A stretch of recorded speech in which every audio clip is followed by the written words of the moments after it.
Hi, my name is Isabel Bridges. In today's science experiment, we are going to be observing the effect temperature has on reaction rate. For this, we're going to be using antacid tablets and different temperatures of water to see if the temperature has any impact on the amount of time it takes for the reaction to occur. That being said, our question statement is, how will the temperature of the water affect the amount of time it takes for the antacid to completely dissolve? For this, my hypothesis is that when the temperature of the water rises, then it will take less time for the antacid tablet to completely dissolve. Right, and this experiment is addressing factors that impact reactions. So our reaction is the process of a substance or substances changing into a new substance, or what is happening when we add the tablet to the water. This is also showing a chemical change or a change that takes place when there is a reaction between one or more substances that results in a new substance. Next, our reactant is a substance that is changed during a chemical change. So that's important to keep in mind what is changing during our experiment. And in this experiment, we are going to be observing the reaction rate, which is the amount of time it takes for reaction to occur, or in this case, the amount of time it takes for the antacid tablet to completely dissolve once it's dropped into the water. In other words, this concept applies to the project because it involves creating a chemical change and observing the effect that the variable has on the rate of the reaction that is occurring.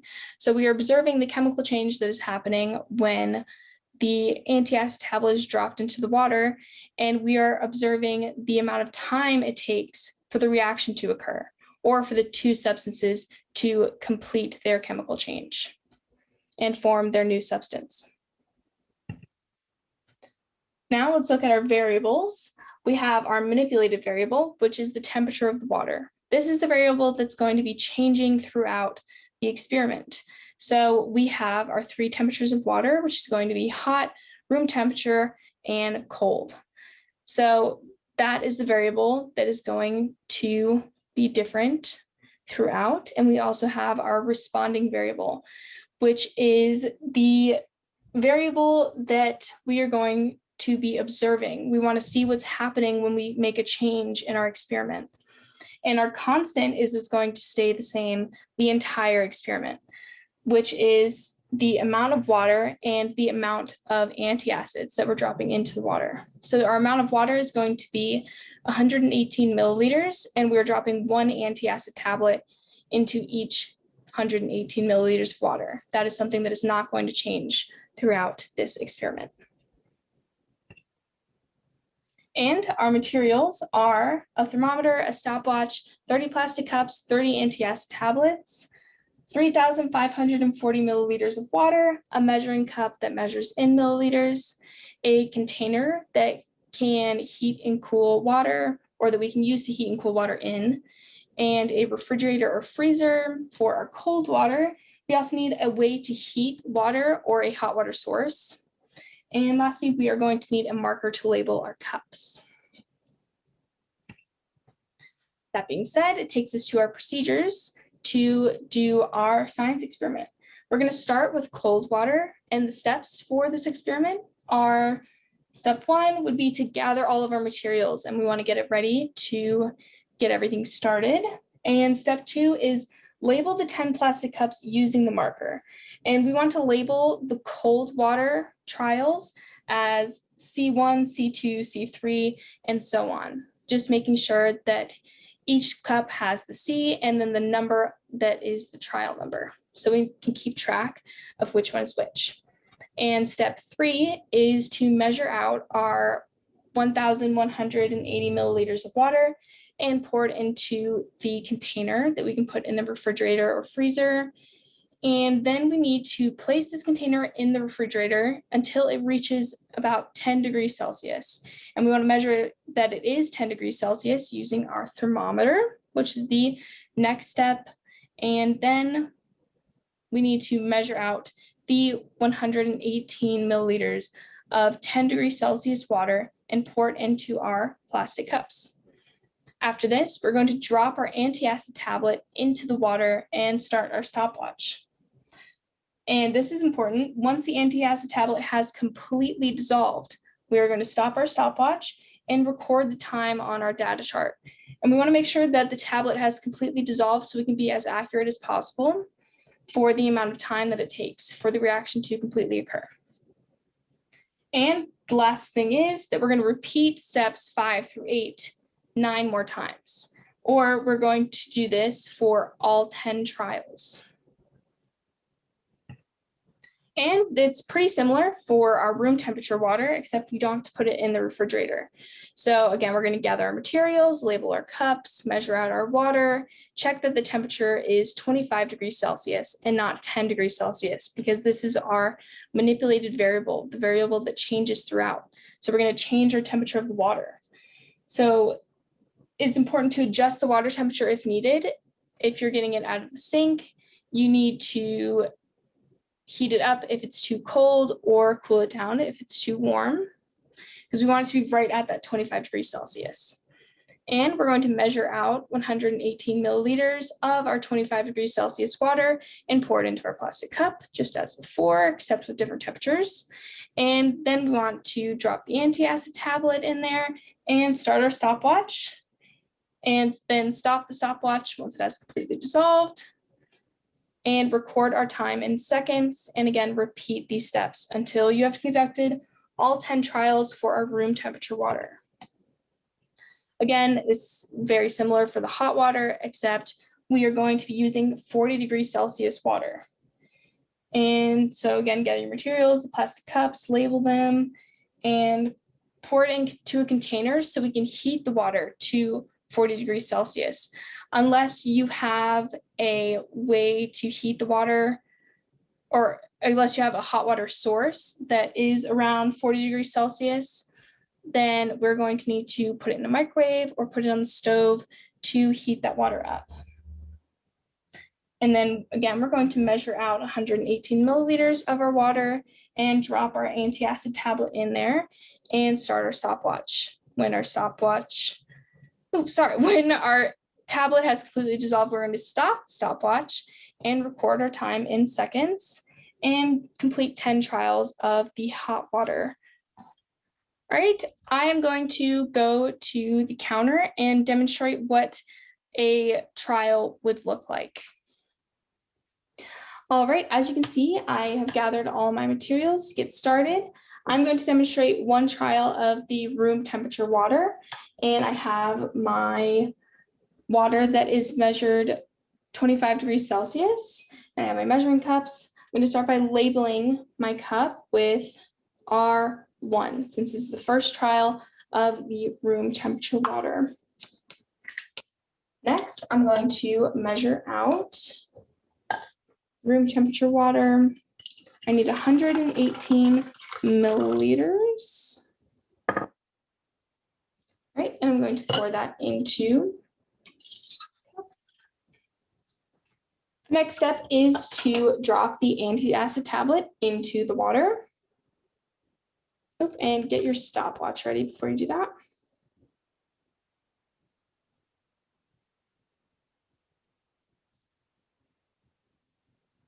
All right, and when you drop the antacid tablet into the water, start your stopwatch.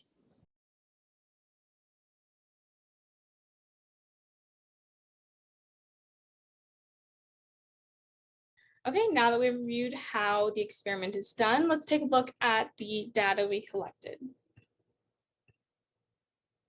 All right, so this shows the amount of time in seconds that it took for the tablets to dissolve completely.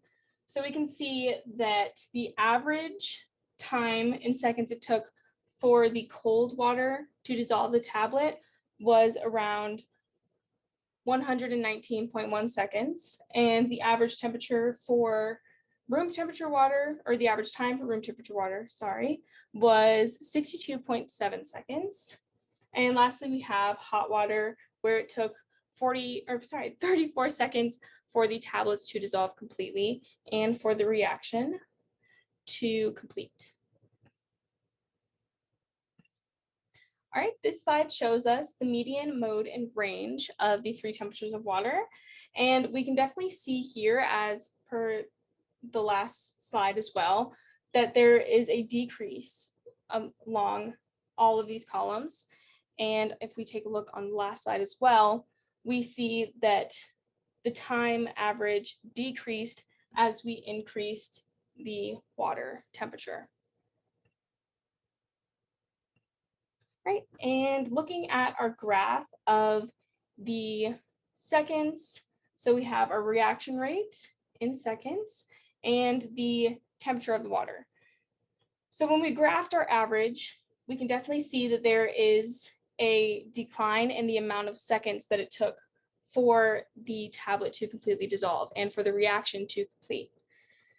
This means that there's definitely a relationship between the temperature of the water and the reaction rate. Right, so reviewing our results again, we see that increasing the temperature by 15 degrees Celsius will cause a reaction rate to decrease by about 46.5%. This means that when we increase the temperature, the reaction rate will go faster, or it takes less time for the reaction to happen. Also, there's a difference of 85.1 seconds between cold and hot water, which is a big jump between the two. And it definitely shows us that there is a correlation there. And the last thing is the average change in reaction rate is 70.75 seconds. So that's each change per 15 degrees Celsius.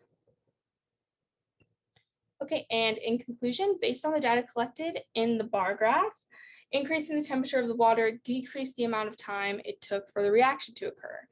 And we saw that in our data and during the experiment. We could see that when we had warmer water, it took less time for the tablet to dissolve completely. And I believe that this occurs because when substances are warmer, their particles are going to move around a bit faster and be more active. And this could be an explanation to why these would dissolve a bit faster. Right, and a real world application for this experiment would be bread making. When we're making bread and we're making the dough for the bread, you get all the ingredients together, which includes a ingredient called yeast. And this is an active bacteria, but when we mix it in bread, it causes a chemical reaction.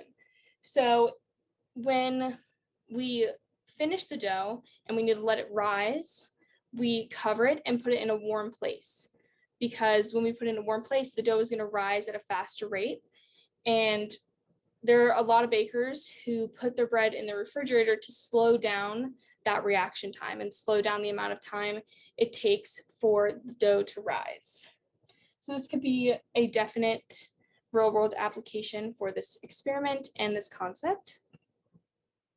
All right, in my narrative diary, on March 3rd, I emailed my professor about my experiment topic.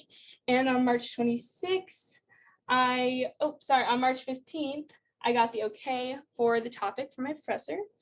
And on March 26th, I posted my topic on the discussion board where I explained what I was going to do and my hypothesis. And on March 26th as well, I went to the store and bought plastic cups and the antacid tablets to get my materials together. On March 28th, I gathered a measuring cup, thermometer, marker, stopwatch from around my house because I had all that in my kitchen. And on the same day, I conducted a practice trial of the experiment to make sure I knew how everything was going to go and I was ready to start my trials. And I want to make sure I didn't have any issues when I wanted to start the actual experiment.